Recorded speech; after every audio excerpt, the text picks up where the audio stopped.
السلام عليكم ورحمة الله وبركاته. ازيكم حبايبي؟ عاملين ايه؟ اخباركم ايه؟ كل سنة وانتم طيبين بعود الايام يا رب.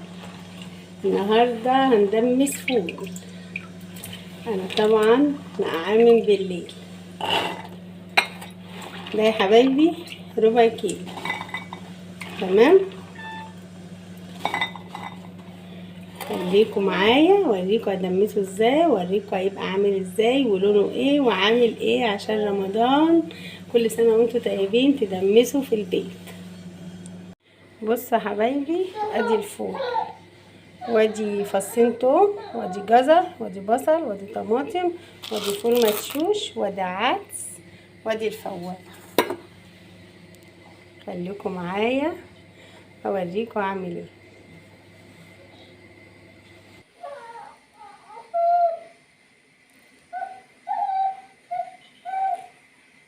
تاني، ادي الفول، وادي فصين توم، وادي جزر، وادي بصل، وادي طماطم، وادي فول مدشوش، وادي عدس.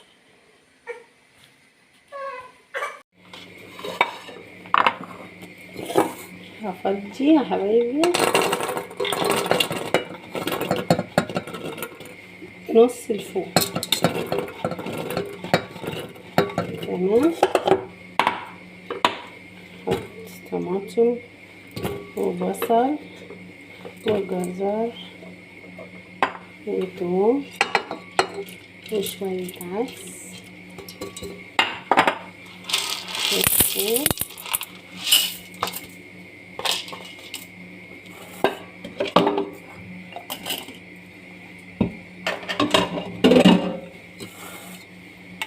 وادي نص التاني.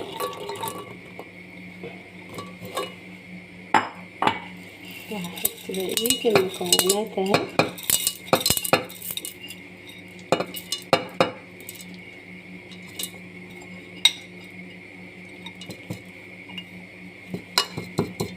مبدئيا هحط ميه ساقعه من الحنفيه.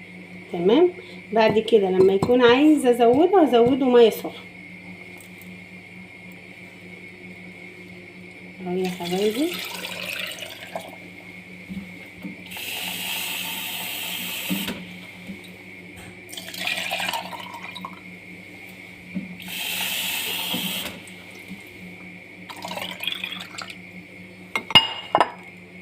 اهو كده الفول اهو، كل المكونات اللي انا حطيتها معاكم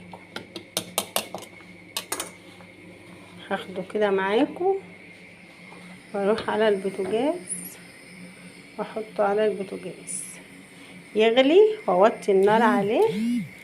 وخليكم معايا ما تروحوش كده ولا كده، ولايك واشتراك يا احلى ناس في الدنيا. وكل سنه وانتم طيبين بمناسبه رمضان الشهر الكريم، يعود علينا وعليكم بخير يا رب العالمين.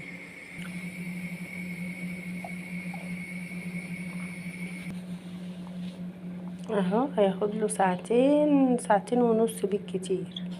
هوطي عليه خالص الشمعة، واللي عنده سخان ممكن يحطه على السخان.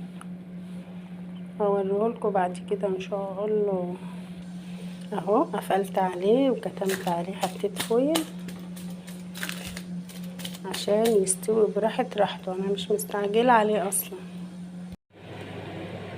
الفول خلص اهو يا حبايبي اهو.